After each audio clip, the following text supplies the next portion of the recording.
بقول لك معلش، بس انا عايز اسيب لك بس ورقه دهيت عشان بس هنسافر دلوقتي القاهره.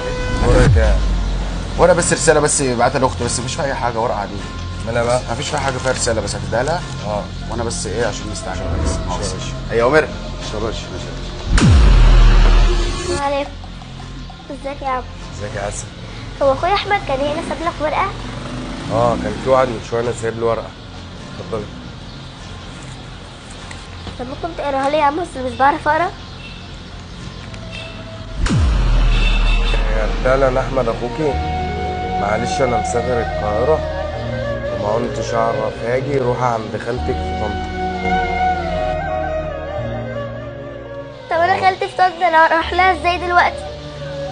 هو ده أخوكي أصلا؟ اه. استنى، خلي بالك ثانية أنا جاي. مش يا عم. إيه يا قمر؟ آه.